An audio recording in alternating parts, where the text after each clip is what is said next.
Previously on Crowforest Reviews.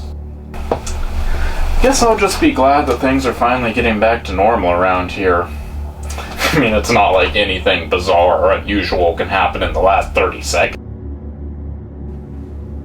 And now the conclusion.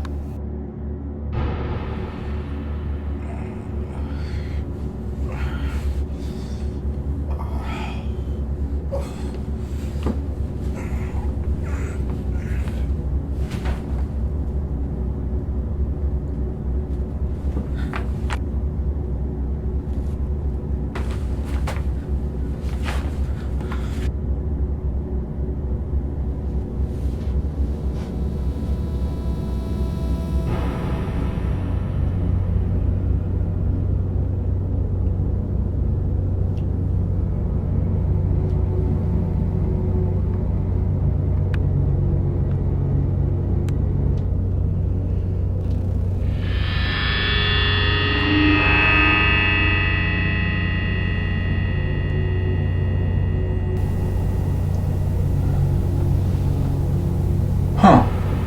That's not normal.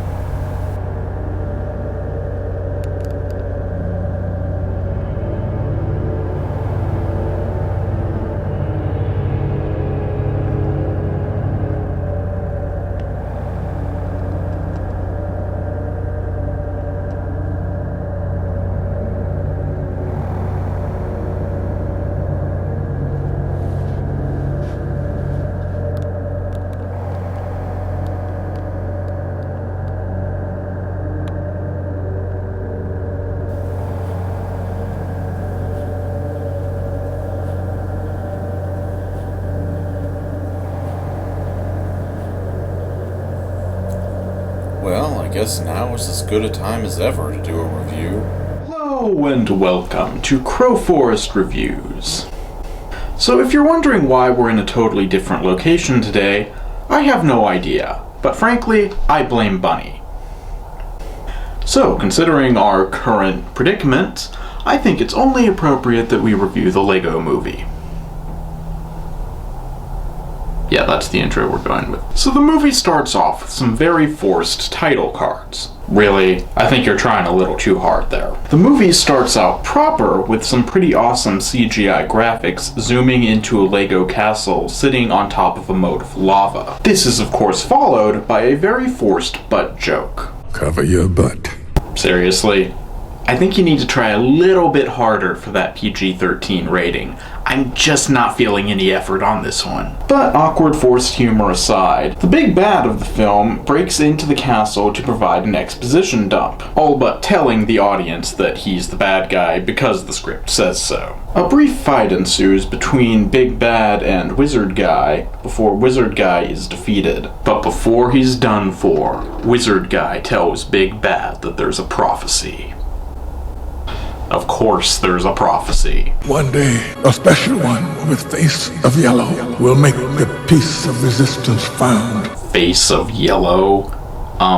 Hate to break it to you, Wizard Guy, but face of yellow is about as useful here as it would be in an episode of The Simpsons. And this time I'm not just nitpicking. Big Bad doesn't buy it either. But hey, at least the fight sequence gave us some nice overdramatic moments. Those are always fun.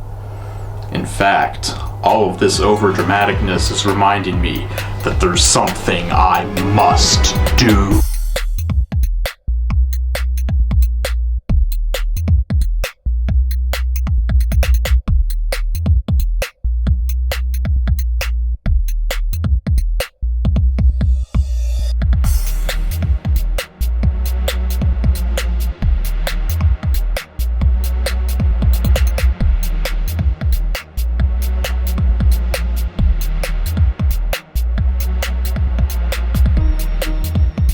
So cut to 8.5 years later, where our hero is... Good morning, apartment. Good morning, doorway. Morning wall, morning ceiling. Good morning, floor. Oh god, no.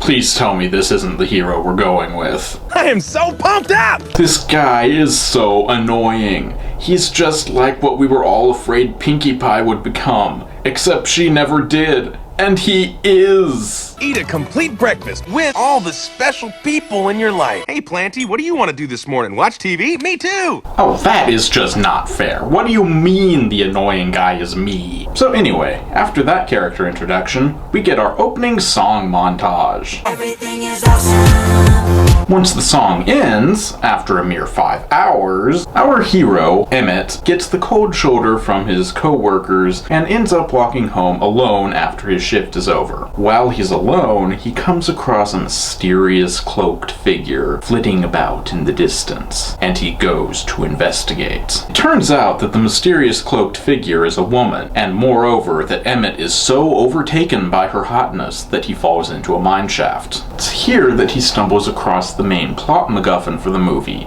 the pièce de résistance.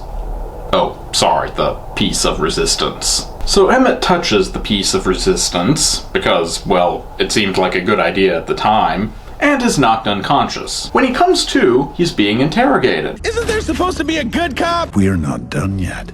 Hi, buddy. Would you like a glass of water? Too bad. So Bad Cop, and yes, that is literally the guy's name, thinks that Emmett is the special described in the prophecy. And to prove this, he shows Emmett clips of people saying how unspecial Emmett is. Interesting method. However, this does have the effect of showing Emmett just how much of a blank slate he really is, and we have a short little sad montage before the torture begins. You've got the wrong... Wait, what? This movie is all over the place. So they try to melt the piece of resistance off Emmett's back, but the woman from earlier comes in to rescue him. So Emmett and the mysterious woman escape from the building, and thus begins a montage of Emmett being an idiot, but somehow being mistaken for being a genius. It's funny because... No, actually that really isn't funny at all. So the woman tells Emmett that he is the person that the prophecy foretold of. You found the piece of resistance. You are the most important, most talented, most interesting in the universe. No, he really isn't. Please don't tell him that. Great, you drive. What? They're all gonna die. But of course, they don't die. And they make their getaway by turning the motorcycle they're on into a rocket. As you do. But, more importantly, we finally learn that the girl's name is Wildside. I'm Wildstyle. What are you, a DJ? Running from the entire police force on a motorcycle that turns into a rocket, going at least 100 miles per hour. Yeah, I guess that's what I'd be wondering too. Seriously, are there no bigger questions on your mind right now? So they escape through a portal, but not before Emmett reveals that he doesn't want to do so because it's not in the instruction book. They end up in the Old West, note the title card, and Wildside is so fed up with Emmett that she hits him with a cactus. Wow, harsh. And so they have a lengthy conversation about hurt feelings or something like that. I know I should really be more interested in what they're saying, but honestly, all I can think about right now is why the hell is the title card still in the background? Anyway, Emmett asks where they are. Did you miss the title card? And by way of an answer, Wildside starts listing off all of the other Lego sets, realms of the world. Did we just stop the movie for a commercial break? So, commercial break over, now it's time for an exposition dump. Apparently, all of the different realms used to live together in harmony. Then, everything changed when the Fire Nation attacked. When Lord Business took over and forged a new weapon, the Craggle. In the fires of Mount Doom. And now only the chosen Kung Fu Panda can stop him. In other words, the most original Hero's Quest story you have ever watched. And to top it all off, Doomsday is going to take place on Taco Tuesday. Seriously, it's always on Taco Tuesday. Okay, fine, you can have that one. So we cut to President Business in his evil lair, and we see that he is meeting with Bad Cop. In the meeting, Business reveals what the Craggle does by demonstrating its use on Bad Cop's parents, freezing them into place permanently. And when Good Cop protests, Lord Business kills Good Cop. So Emmett and Wildside walk into a bar. No, really. And they go to find the wizard from the opening. This naturally leads to Wildside and Wizard Guy entering Emmett's mind, Matrix style. But just when they think that Emmett has never had an original thought in his life, he pitches them his very own patent-pending double-decker couch. That is literally the dumbest thing I've ever heard. But just when it looks like Emmett has failed the test and that there's nothing they can do to make him more worthy of the prophecy, it turns out that Emmett has, in fact, seen the man upstairs.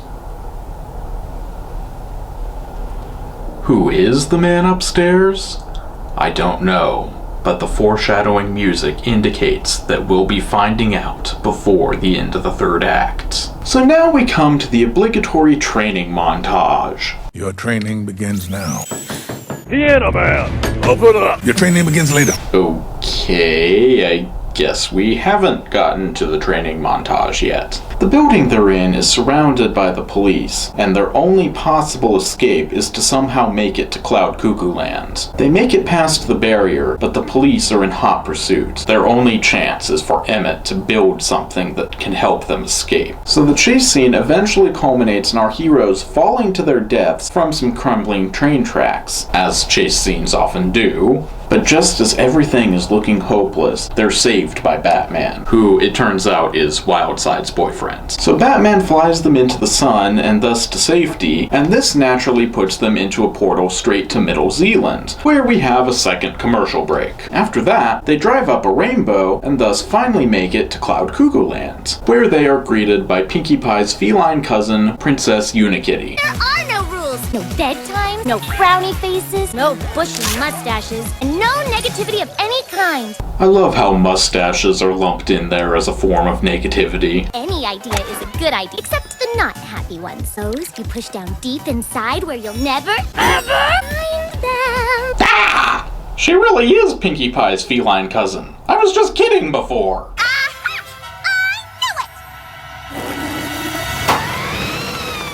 Too much pink energy is dangerous. So a meeting of all of the world's master builders is called, and Emmett delivers this brilliant speech. Yes, it's true. I may not be a master builder, but I may not have a lot of experience fighting or leading or coming up with plans. But or having ideas in general. In fact, I'm not all that smart. But and I'm not what you'd call a creative type.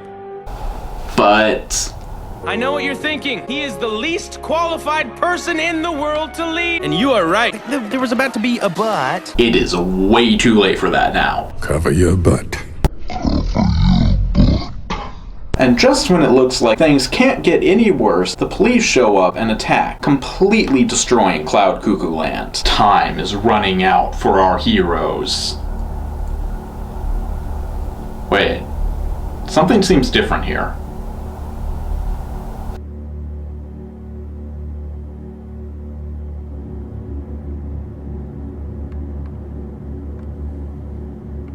Huh, this is new. Well, this might take a little while to sort out. So, I guess come back next time for part 2.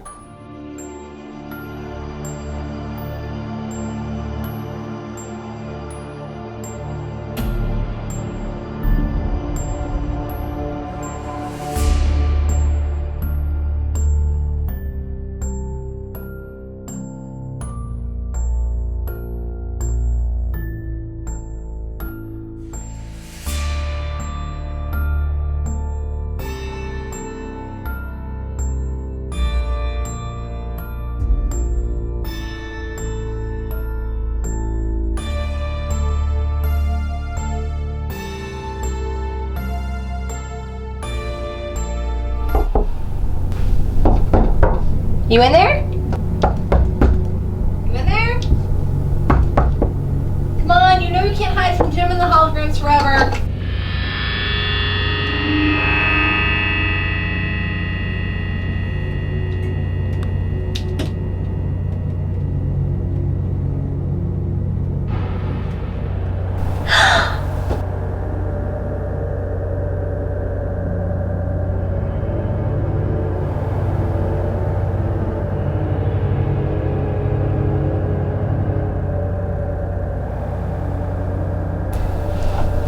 Mom, Daniel turned into a Lego again.